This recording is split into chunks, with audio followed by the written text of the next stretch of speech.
Hey everyone, looks like my camera's going. I was having some issues yesterday with the other one, but a lot of you wanted me to make a video about the California wildfires because I had made that song parody. Not parodying a different song, but just parodying California's water policy and, how it affected the ecosystem so much that you just get these infernos blowing through. Yes, about how they're taking all this wonderful water that's coming down from the mountains, potable water, water that could be used for drinking water, water that could be used for the ecosystem, and they're just redirecting it all down to the ocean. That's what I said. Why did we pave the rivers? Why did we drain the lakes? Now the water doesn't soak the ground, and a spark is all it takes. That's the reason for these horrible fires going through the Palisades and other areas. And that we've heard about in woods for so many years. It's because they paved the rivers and made all these levees. The rivers don't do their job. So instead of giving California a robust ecosystem with plenty of water, they're just sending this water straight into the ocean. And it's interesting if you look at accounts going back into the 19th century, and I don't really have a particular source for this. This is all just kind of collective knowledge that I've gleaned, but you can easily find this stuff yourself. Back in the 19th century, California had this reputation of being wet and muddy, kind of the opposite of what we hear now. So why? Why is it so different? Well, I'm going to tell you right now, it's not because of global warming.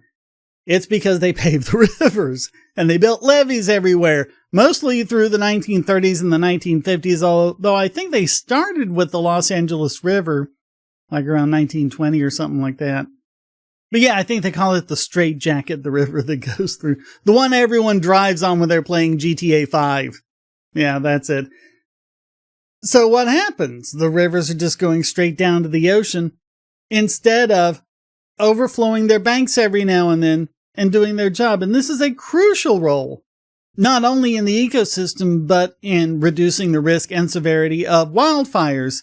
So when they overflow the banks, they're bringing all of this sediment and nutrients and everything else into the soil. And that's stuff that just really supports a huge range of plant species. Healthy soil is going to help you grow better vegetation that grows greener and more dense. And the trees themselves soak up more water. They grow denser and greener and wetter. And they become just so much more resistant to fires. And remember that wildfires are a natural part of an ecosystem. They're just something that has to happen every so often. But they're not these giant infernos. They're cooler fires. That's kind of a weird thing to say. You're like, all fires are hot. Yeah, but some fires are hotter than others. And you don't want the fires that are so hot that it can actually burn the greener vegetation and the greener wood. When you have rivers that can overflow their banks and basically flood. Don't think like, biblical deluge or anything like that. We're just talking about like a couple inches of water going across the landscape or whatever. But it soaks into the ground. It increases the soil moisture. It brings in all these nutrients. And the soil and the vegetation is all moist and wet.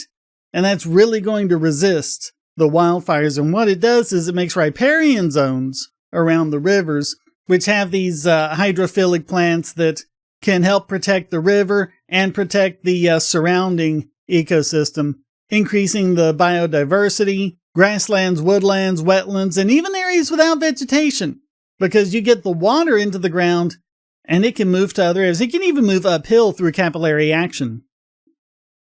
God, did my camera stop working? Okay, this camera isn't working either. Okay, I think it's going again. Sorry about that. Hopefully that'll start behaving.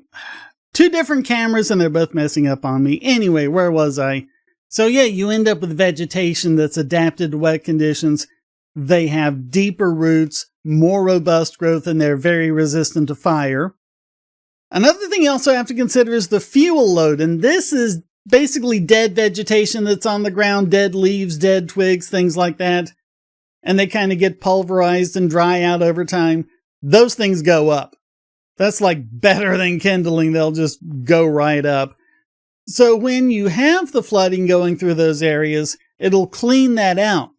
So it's getting rid of that fuel load, that dead vegetation, putting in new nutrients that the plants can then use. And it's going to improve soil health as well, and just growing in better soil.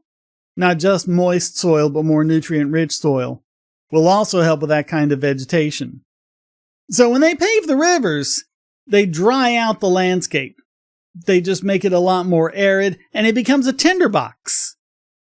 Losing these riparian zones causes you to lose a lot of diversity in the different types of vegetation that you need to be resistant to these fires. It also means you've got increased fuel loads. So, when they talk about forestry management and things like that, and they talk about clearing out the underbrush, this is what they're talking about, reducing the fuel load. You just don't have all this massive vegetation there that's just dead and dried and ready to go up like kindling. If you have a healthy forest and you have a healthy ecosystem, you can do things like, God damn it, my camera's gone again. All right, camera number 3. Oh boy. Okay, where the hell was I?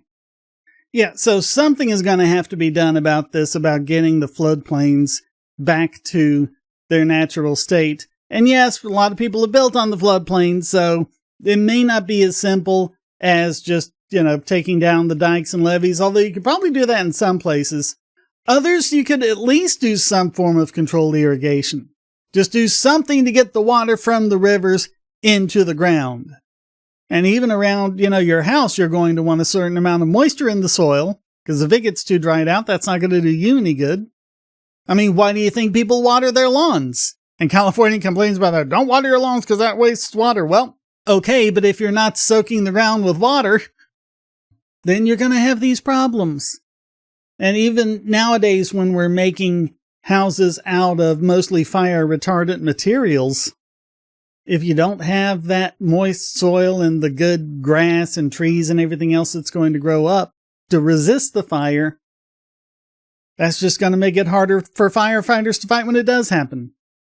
So yeah, full watershed management, prescribed burning with good fire breaks, and that's a problem. When those fires get really hot, they can go right past those fire breaks. A really hot fire. Talk to firefighters, they'll tell you some of the things that are just absolute, like stunningly, almost miraculous things they've seen fires do. You've got this whole fire break and it jumps right across. That can happen. It's going to happen more the bigger and hotter the fire is. And so that's just going to be harder to keep it contained, and it's just going to burn on through and get bigger and bigger. But if you have the good fire breaks, you can do the controlled burns and properly manage the forests. If you don't do these things, if you keep mismanaging the forests, and if you keep paving the rivers and not using the water, then when wildfires happen, not if, but when, remember, they're a natural part of the ecosystem, they're going to happen. When they happen, they become not just wildfires, but these infernos that we keep seeing. And that's why we see it so much in California specifically. It's not because of global warming. But you would think the environmentalists might be all over it because it is because of man's activity messing up the environment. But I guess when the men in question are their own politicians, it just doesn't count for some reason. Yeah, just blame it on someone else. Blame it on global warming. Global warming is responsible for the fires. Global warming is responsible for my camera problems today. Just blame it all on that. Thank you so very much for watching. Comments for the comment guide, shares for the share through, and please hit like, subscribe, and the bell. And if you want to keep me doing what I do, go to donate.pagosity.tv. You can make a one-time donation or become a regular subscriber. Get these videos early and ad-free. Participate in AMAs and live streams. Thank you so very much for watching. Until next time, stay strong and be free.